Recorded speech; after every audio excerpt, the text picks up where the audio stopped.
And I feel like really small in the corner here today. I feel like very small. I'm making space for like, you know, to talk about things so they can pop up. But I just feel like I look very small. I'm very far away. I think that's what it is.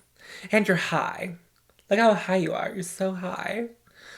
Come back down. What are you doing up there? Okay, anyway, sorry. That's my camera placement, but we're committed. And I've already talked about it. And so now we can just have bigger photos of the product we're talking about.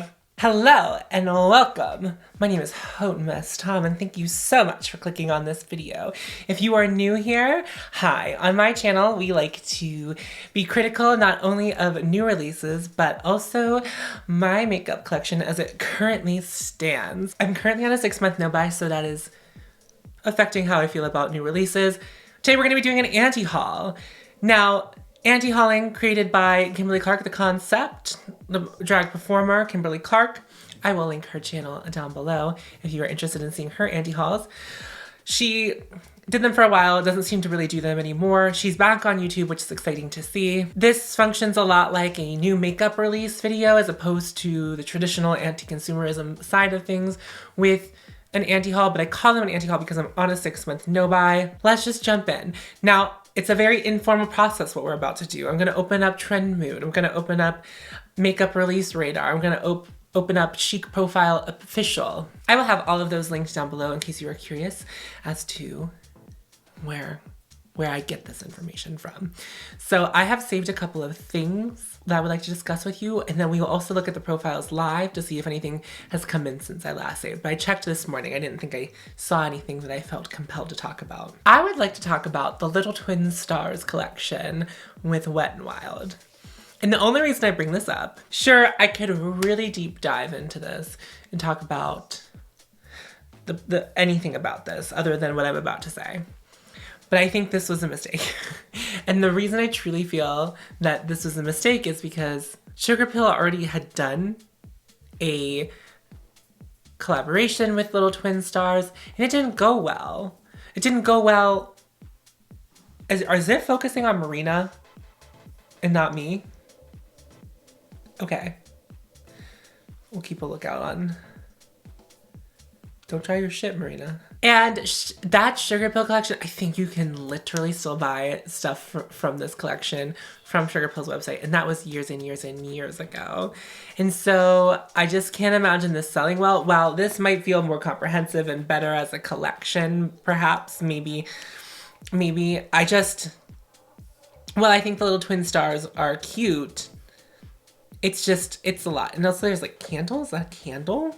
Oh, it's a sponge case. It's like, what? No Wet n Wild candles, please. Like, other than that, it seems like a perfectly fine collection, but like, I'm not really into like, I like a pastel moment, but like, I don't like pastels enough for this. I've never tried Wet n Wild eyeshadow. I imagine that I wouldn't get on with it very well, just based on my personal preferences with eyeshadow. I'm not saying that drugstore can't make the kind of eyeshadow I like, just my history with trying eyeshadow from the drugstore. I've not had the best of luck. So this can really truly miss me. It just really was. Let's move right along. Hermes is releasing the Goldsmith Face and Eye Illuminating Powder. And it's in $89 in the shade Permabrass. How much were the blushes? Why do I feel like this is less money than the blushes? Now, I was very intrigued by the blushes until I started seeing... Okay, I guess I'm gonna have to move Marina. Hermes, at first, when it first launched, I think in my brain I was like, ooh, it's luxury. Ooh, it's Hermes. Ooh, we are 2 steps from a Birkin bag. Ah! Is Hermes even I don't even know if Hermes makes the Birkin, but in my head they do. That's okay. That's how much I care about handbags. It's my limit. And then as the blushes released, and I was like, ooh, I want to blush. And then I saw reviews, and I was like, ooh, I do not want to blush. If this isn't one of those, I don't know.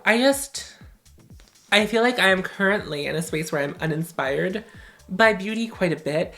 I also think this is a very interesting shade of highlight. And I say interesting, it's like a pale gold. So again, obviously not catering to a deeper complexioned person. So rude.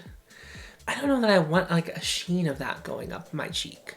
Do you want a sheen of this shade? Like, I don't think this is a very pretty color. like this gold. Like I think it's actually a very ugly shade of gold. I don't think this is pretty. I get like why, but like, and it like obviously the embossing is stunning because it's Hermes, but I don't want to put, I like don't want this even near my face. Like I don't even think, I don't want it on my eye.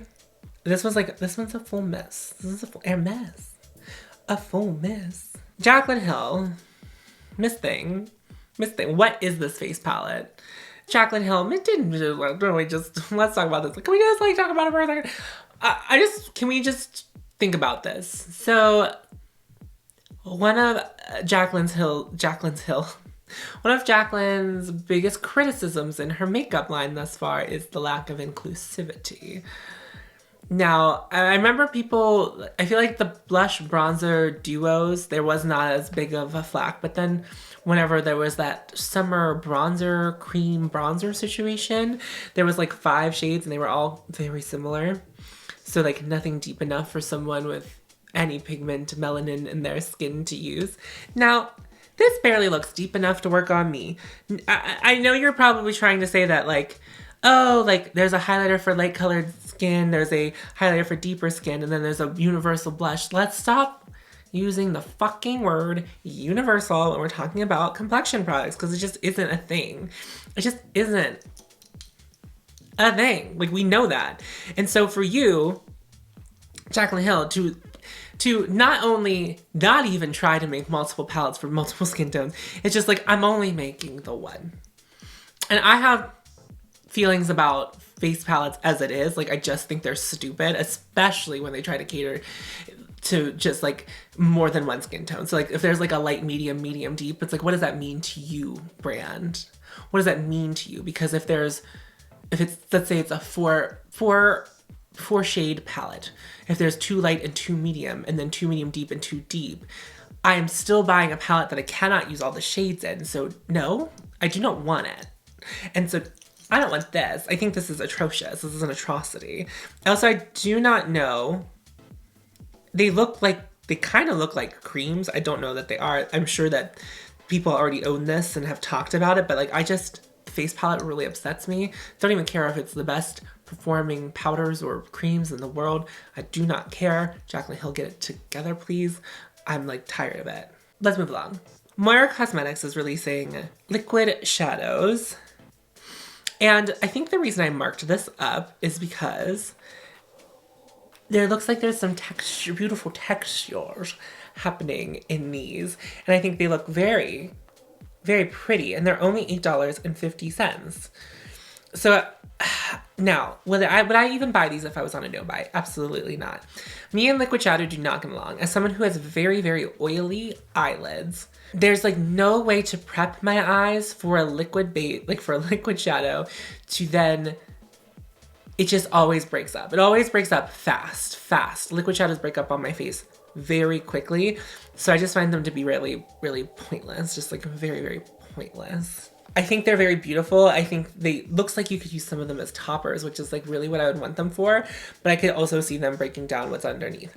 So great release, Moira. Intriguing release, beautiful release. Very into this, the looks of this. It's just not, it's a product that I know is like definitively not for me because of just the product that it is. Let's move on to the next thing. And I saved this a while ago. I've been on vacation. It's been a while since I've touched down and anti-hauled. Lorac is releasing new palettes. And so Lauren May Beauty already did a video on these, which I like kind of watched on vacation. Like I had it on, but I wasn't really paying attention to it. So I don't know really where we landed on it, but I will link her video in the description below and up in the cards if you're watching on a place where cards pop up. This big palette, this pro palette, we've talked a lot on this channel about neutrals and how like, I don't think inherently a neutral palette means bad. I think there was a time in my lifetime in my makeup career where I thought neutral equals boring, neutral equals bad, neutral is not good.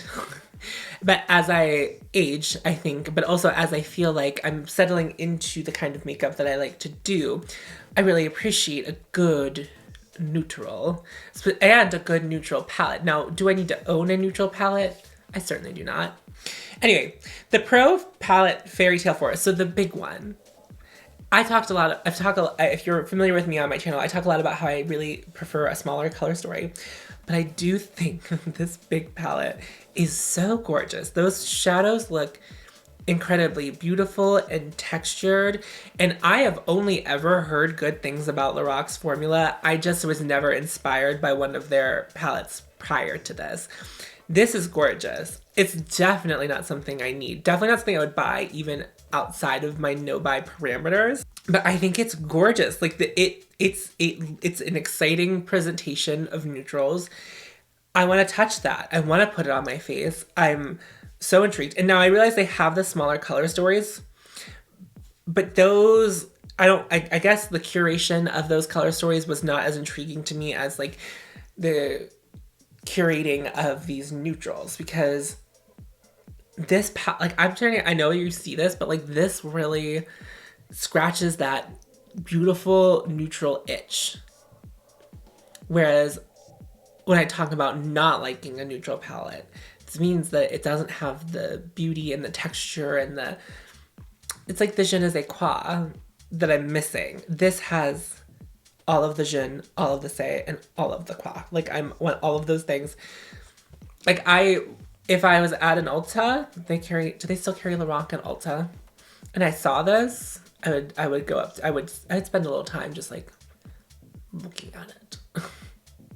But this is a beautiful release. I think Lorac has kind of fallen off the radar, off the map, off of the planet in the makeup world. Like I feel like whenever I first came into YouTube, Lorac wasn't like on their way out, but like I felt like the verbiage when people who liked Lorac almost kind of talked about it as if it was something that we were already done with. Where it was like, we would watch a declutter and people would, like, it would be like this. It'd be like, here's my Lorac Pro Mega. I really love this palette, but I just like never use it. Like that was like very much the vibe as I was coming into the makeup world. So interesting to see a Lorac release where I, as someone who's never owned Lorac, am now intrigued by the brand. So if Lorac keeps up this pace, this momentum, and does some more beautiful color stories where they have these beautiful shimmer looking textured things, it's something that I could see wanting to try for sure. Absolutely. But probably not this one because I don't know, like it is like I have a lot of beautiful neutrals in my collection already. So this is not adding any value to my collection. And while it is very pretty, like sometimes I do buy things because I think they're pretty.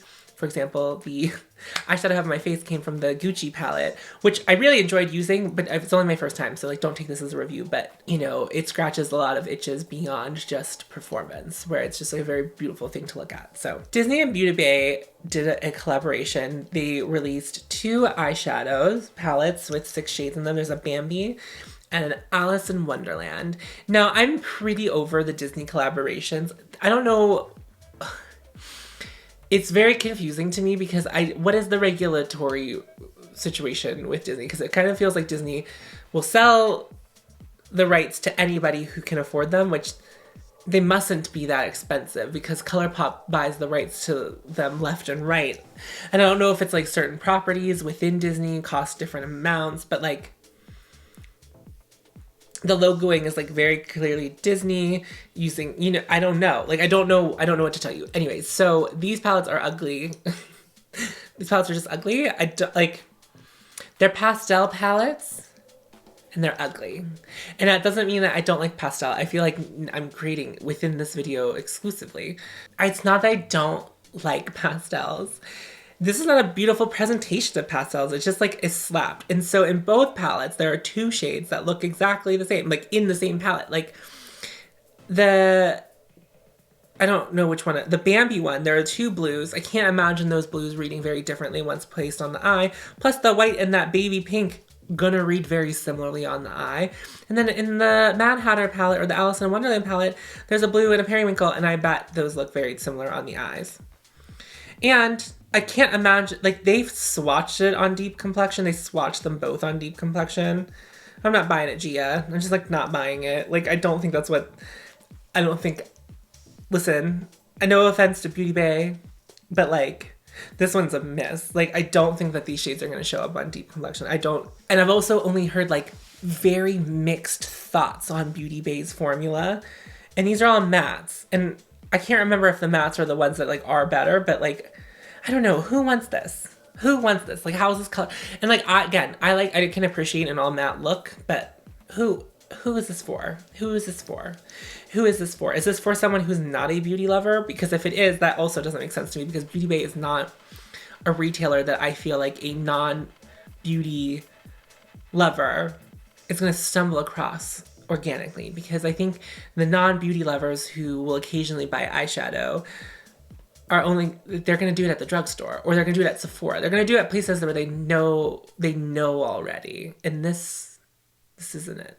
Now this is sneak peeked. There's okay. And so I don't have a lot going for me as far as this, but it's a trend mood. They showed the Glam face palette. So it has 2 face creams.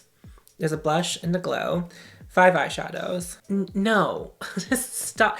I guess if it was like the only thing you had and you were like a person on the go where you like didn't have time, you're like, this is it, sure.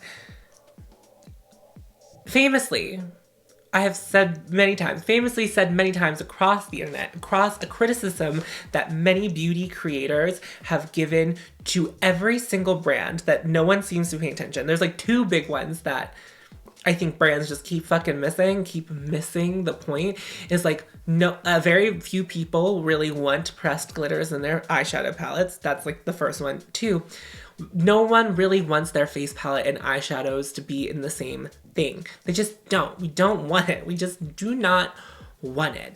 And I love Natasha Denona's like cream quads, the cream bloom palette, and I also have the tan palette.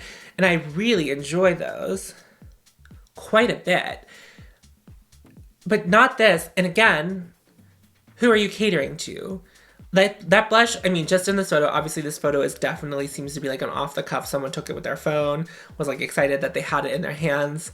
So it's a little bit blurry, but that blush looks deep, which is fine. But I don't think I would want to fuss with this blush. It's a pretty blush, and it's just like not a blush I'm going to reach for often. I don't know. I think if we were to put face products inside of an eyeshadow palette, I feel like you need to pick like very easy, breezy colors to put on, because like I'm not going to, if they're difficult, if they're fussy colors, fussy shades, that I just am never going to do it. And based on this, I don't know if there are more than one, but this, in a surprising turn of events, seems to be catered to a deeper complexion, just based on these photos, which is great. And I'm not opposed to that. And if that's what we're gonna do, I love it. But it just is like, again, you're still missing the point. Like, I don't know. Everything about this, I hate. And I am just gonna leave it there. Cosmetics is releasing some new highlighters. They look gorgeous. I've not tried anything from Cosmetics. I really want to try the blushes, like the dropper blushes. Like I'm very into, that looks beautiful. I want to try them. They always look really good on people. I want to try those. That's like on my short list, is like the Cosmetics blushes. But these highlighters, I think they're very stunning. They're very classic shades. I imagine that they look like a baked gelée. They have the domed, they looked baked. I'm sure these are going to have high impact, blend beautifully, be very easy to use. I think these look lovely. Not something that I would buy because I need highlighter like a hole in my head, but they're very pretty. I feel like these would be a good buy if you were in the market for a highlight. I have such a nice highlight collection. I don't need to be trying new formulas just to try new formulas, right? But it's beautiful. I'm not intrigued by it. So that has that going for it. Moving right along. Lancome has collaborated with Emily in Paris. They've done another. This is not their first time doing. This is like their umpteenth time doing a heart-shaped eyeshadow palette. Don't know what the quality of the eyeshadows would be. The eyeshadow color selection is like typical, very Luxe brand eyeshadow shades. We have browns. We have blue greens. We have, a cool toned quad. It looks like it's broken up into 3 quads where these are the quads that you work from. Brave and bold to collaborate with Emily in Paris. And I don't maybe it's just the circles that I run in. I'm gonna just talk about Emily in Paris for a second. I did not watch it, so know that that's the energy. That's the energy I'm bringing to the table, is that I did not watch it. And I just didn't watch it because every single person, like people I listen to on podcasts that I don't know personally, people I do know personally, YouTube creators I watch that like recap television shows, nobody seemed to have liked this television show. And I think it was really wildly popular. Like a lot of people watched it, but then it wasn't well received. It was just that a lot of people had watched it and it got renewed for a season 2. This is in preparation and collaboration for season 2. I think this was a mistake on Lancome's part, because if you were going to collaborate with any IP, I do not think that Emily in Paris is the one that you should choose to collaborate with. Now, what would be a good collaboration for Lancome? Let me think about this.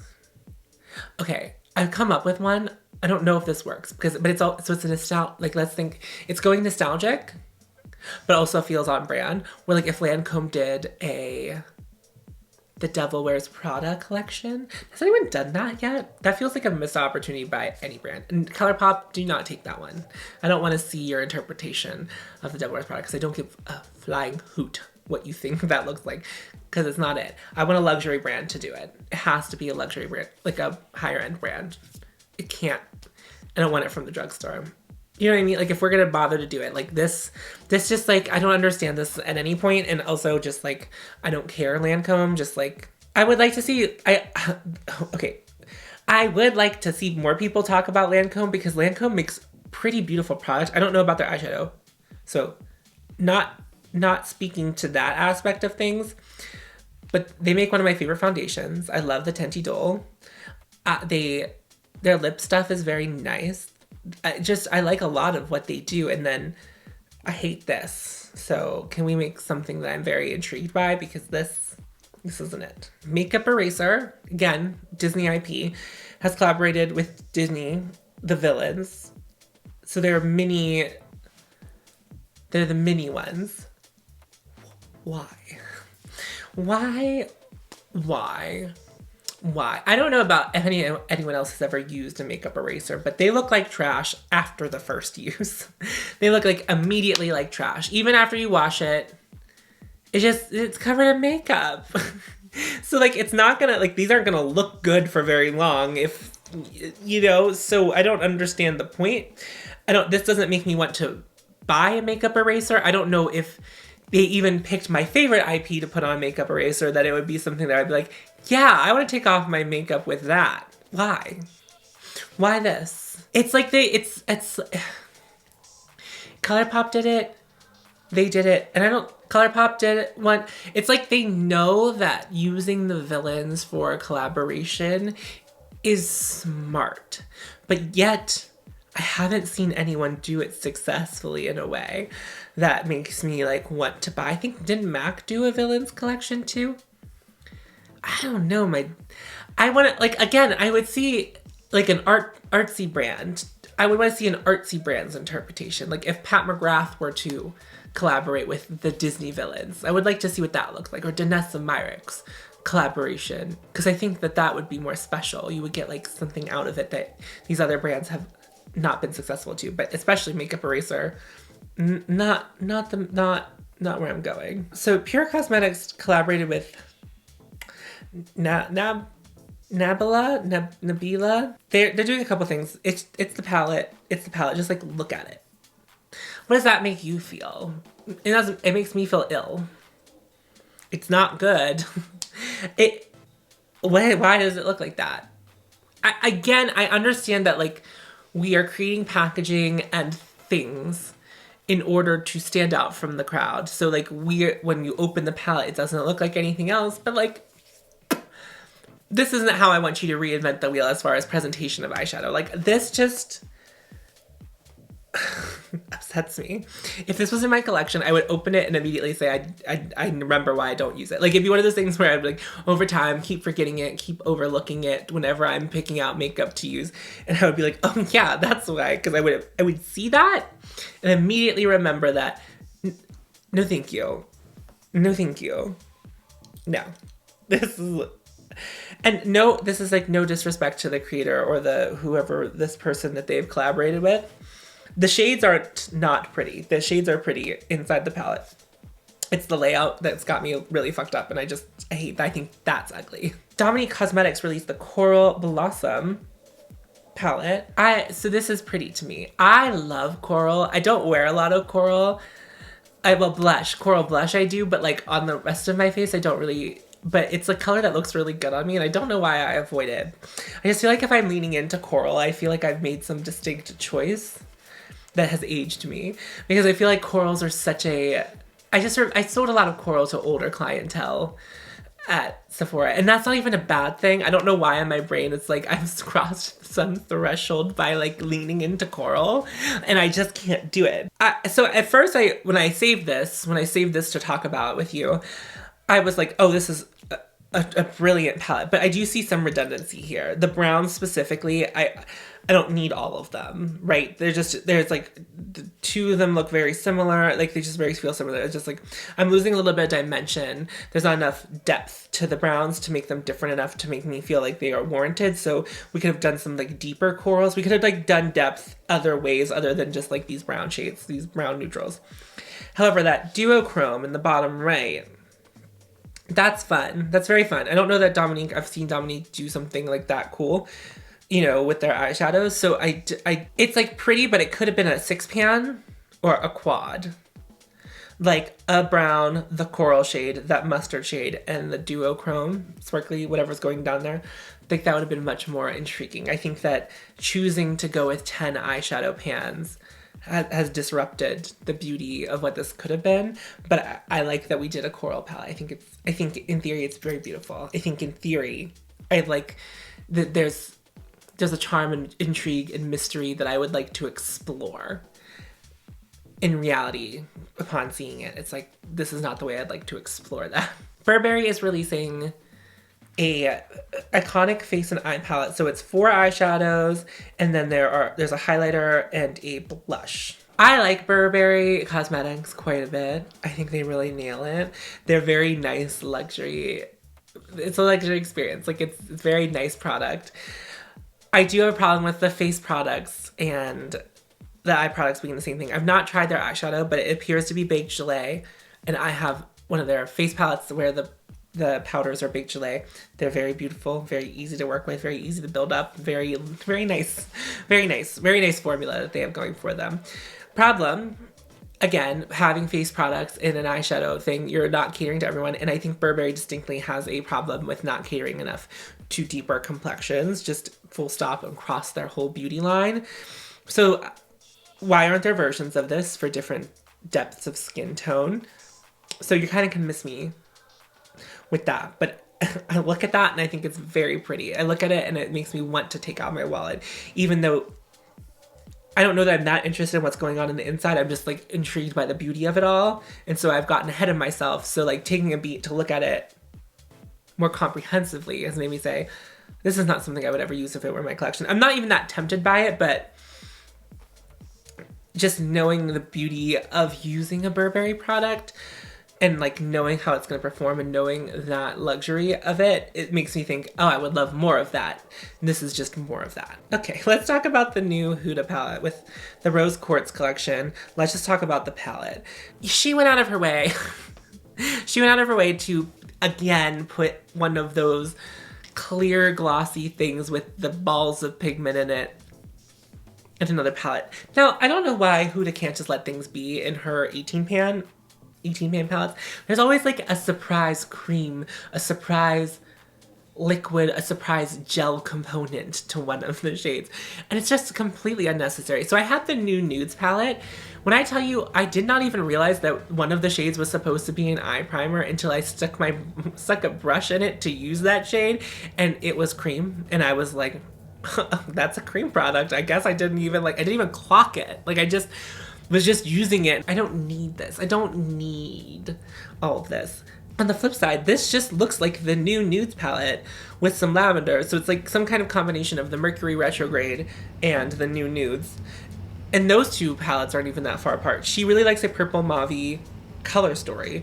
This is not interesting. It's not even new to her line. It'd be one thing if like we didn't have this yet, because like I don't think that this color story is like particularly interesting, but if it was adding to Huda's pre-existing line in such a way where it did not overlap much with already what was in the collection, I wouldn't mind this, but it's just a lot of overlap. It's just a lot.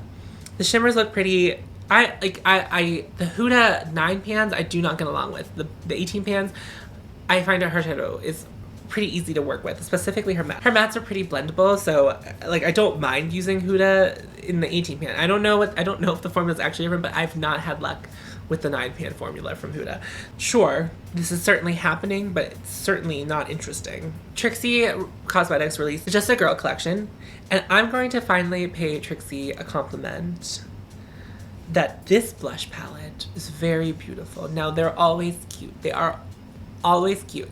Trixie's whole brand is cutesy, which is very on brand for Trixie Mattel. I'm very familiar with the drag performer Trixie Mattel, so feels on brand, feels good, feels right. But these blushes, criticism first. Why aren't they just separate blushes? Because you have now created 3 blushes for 3 different skin tones. However, me personally, I would use all of these blushes. Even the deepest one, I would sheer out. And the deepest one is the one that I like the most when I'm looking at this. It's beautiful. And like these nudie shades, it is, you know, you're thinking of Gwen Stefani, this grungy girl. This really speaks to me. And I don't know if this is permanent or limited edition, but I really like this blush palette. I would not be mad if this blush palette, no, I don't want to buy it, but I wouldn't be mad if it found its way to me. I think this is really stunning, and I'm surprised. I'm surprised because thus far Trixie Cosmetics has really missed me with their releases, but something about this blush palette has really hit me in such a way, and that's exciting. I'm finally excited to be excited about a Trixie Cosmetics products because I do love Trixie Mattel, the performer, and it's just like, it's been like a cognitive dissonance thing because like, when I think about Trixie's style, her makeup style, what she likes to wear, it doesn't really overlap with like what I'm interested in, and this seems to be the first time where like both of those things met in such a beautiful way. So very intrigued, would love to try it. I'm not gonna buy it, wouldn't buy it. Don't even think in my new year if it was like somehow just like still around for me to purchase that it would be like a thing that I would run and buy. I have complex feelings about face palettes, period. I like very rarely remember to use mine, so there's also cognitive dissonance there. Anyway, okay, I just bookmarked this. Trendmood had released that Mariah Carey Beauty. There's like obviously some registering of brand names. Mariah Carey can miss me. Mariah Carey, you're late to the game. I'm like, just kind of speaking about this in general, I'm like vaguely interested in what Ariana Grande is gonna do because I like her makeup style. I like I say her makeup style, but like the makeup, whatever her makeup artist that she regularly uses, like I like what they do. Like it's very, again, pretty neutrals, but like in a way that is intriguing. That's like kind of my expectation for what REM Beauty might be. But like I really don't care about Mariah Carey Beauty. I will be interested to see if and this is not a read on Mariah Carey's age or anything, but if Mariah Carey's gonna like lean into like a more mature clientele, well, I don't think that she's old by any means, but like, you know, middle-aged clientele and like products that are gonna be beautiful on skin in like for middle-aged people, that could work. I could see that working. I don't know. I don't know. I don't understand. And I try really hard. Like, I understand that money is really always what it's boiling down to, but like, I don't know that I know Mariah Carey to be someone like extraordinarily passionate about makeup. Alien Cosmetics, which is a brand that I am highly intrigued by. Their releases, I like a lot of them, and their packaging is always gorgeous. Now, they've released something where I actually don't care for the outside packaging, but what is within it is this beautiful brown, smoky, beautiful shimmers. This is their Fall Magic palette. It's available as I'm recording tomorrow morning. This is beautiful. I want to put my fingers in it, swatch it, touch it. The swatches that they've put out for promotion look wonderful. This is really speaking to me. This is really speaking to me. I I just don't, like, I realize I just bought the Gucci palette, but I just, I'm hard pressed to, like, it's gonna be hard, difficult. I would like to try this formula. I would love to try Alien Cosmetics. I just, like, don't need another eyeshadow palette. And, like, the Gucci palette was an exception. I bought it on a trip. I had, like, intended on buying a beauty item on the trip, but that was, like, kind of what I talked about going into, like, I was doing my no buy. This looks fun. This looks fun. I'm very into this. Color story, I think Alien Cosmetics does a really great job doing very intriguing color stories that make me say, I could use more eyeshadow. So congratulations to them. If you've ever tried Alien Cosmetics, would love to hear your experience with the cosmetics, because I feel like I hear people talking about it, but I don't. But this palette, if you get this palette, I want to know more. Tell me, come back and tell me. I want to know. I want to hear all about this. So the next thing I'm talking about is already out. It's been out for a while. It's from Ace Beaute. It is their Tropical Vibes palette. And I saw so many people losing their goddamn mind about this palette. And I guess it's missing me. Whatever. And again, I often talk about how I really like green eyeshadow on this channel, and I really do. So this, in theory, should really sing to my heart.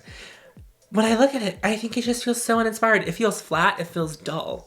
And I don't know why. I can't tell you why. There are 2 pops of like lemon in here. But the greens in it are not good. They don't look good. They don't look intriguing. They don't look, you know... and I know it looks like most of the greens are mattes. I don't know. There are matte greens where I just go, oh, yes. But, like, this is not filling some kind of fantasy for me, and I think it should. Now, it does appear that most of the palette are mattes. Those shades are matte, which is most of the palette. It looks like there's maybe 3, potentially 4 shimmer shades. Maybe the imbalance of that is what's leading me to feel like I don't really know what everyone cares about this for. In theory, I should really like this, and the swatches make it a little more exciting, but, like, I don't know, like, really nothing about this. I think the problem is like cognitively my brain thinks that I should be very into this and very much want this and make me feel very excited about makeup when I look at this, and unfortunately I do not.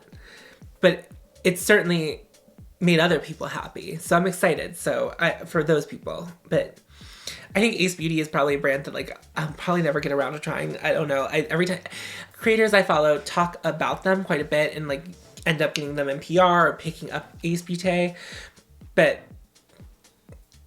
this isn't it for me. Hank and Henry are releasing some like glitter lip sticks, Liplust Luxe lipsticks. Now Hank and Henry, some bad shit went down, if I recall.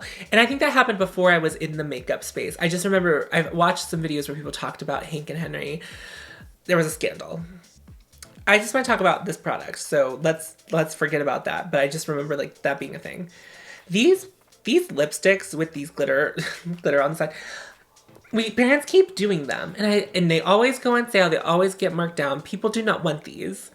I love a glitter lip, but I look at this and I say, I don't want that. Like, I don't know.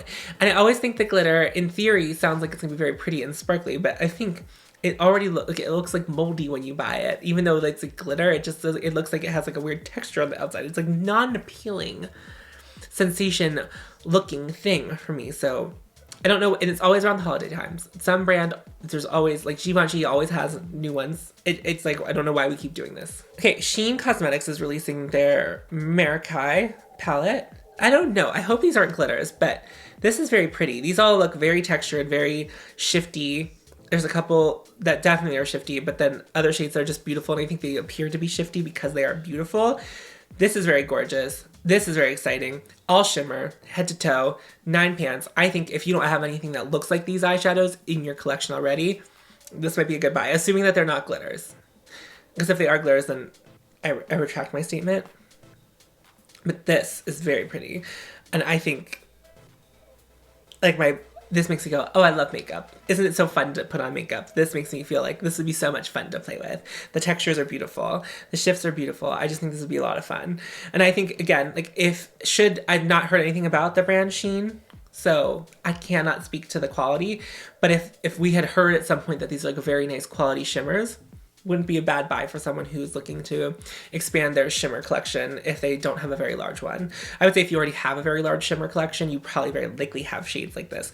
The only one I think I don't have something like is that hot pink, which my eye went right to it. Salt New York, something I've never tried anything from Salt New York, but they released a 90s duo, which is the shade Cocoa and Sugar Plum. These look very beautiful. They very much speak to me in a cheek product. These two shades are like, I don't know, is grunge coming back? Because this whole grungy brownie situation that we are like currently seem to be like falling back into, I love. These shades look beautiful.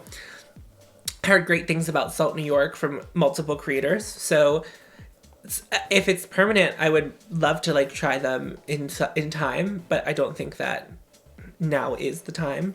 But I think these are pretty. I'm just gonna shout this. There's the brand for Trixie Cosmetics. They have 9 new multi-chrome singles. They're $14 each. That's rather inexpensive for a multi-chrome single from an indie brand. So don't know the quality of them, but I'm just shouting that out in case you were someone who was into multi-chromes. This is like on the lesser side of cost. So I just wanted to point that out before I move along. They look pretty. There's no swatches of them on at least what I'm looking at. So know that, but they look very pretty. Makeup Obsession is releasing the black palette. Now, this is a promotional image. This is just what I see. I don't see a black eyeshadow in the palette. Now, maybe it's the lighting. There's a shade called Midnight and there's a shade called Black, but the black looks gray, and that's a problem. And if it's black, why doesn't it feel darker? Like, what, I don't know. Like this. Now, I love the idea of a smoky eyeshadow palette. So like, in theory, this is like fun, but we should have really considered that our promotional images would make our black look very black. If that's what we were using as our theme for the entire palette.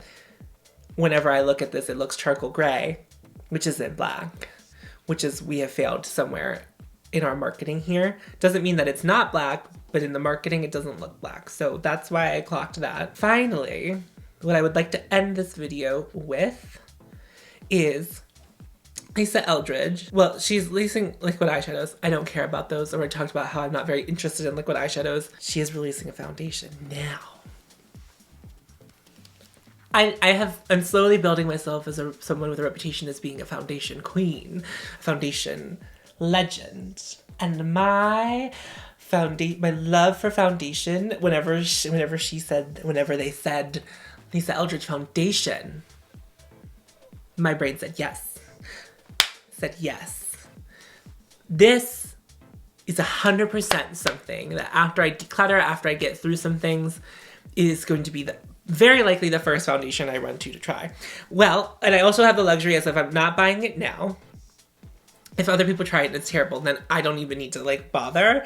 But it is the first it's as I've been trying to like work through my foundations, I've been like very uninspired by foundation for the most part. And this is the first one that makes me go, ah, yes. That please, thank you.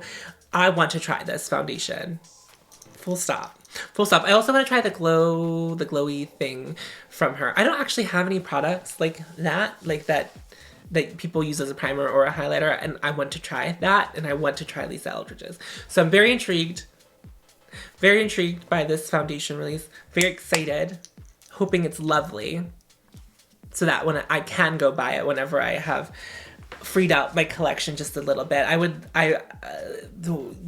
There's a lot of things that I'm working on to have ready in the future, so I don't want to get ahead of myself, but yes, this is something I'm very intrigued by. So there we go. Thank you so much for watching this video. If you were new here and this was your first time and you made it to the end of this video, well, boy howdy, wouldn't I love for you to subscribe to me. I'm a nuanced baguette and I provide nuanced opinions about things, so why not subscribe? And if you aren't new here and you haven't liked or commented down below, I would love to hear from you. I would love to see a like. I don't know. What are we supposed to say? How are we supposed to casually ask for this favor from you?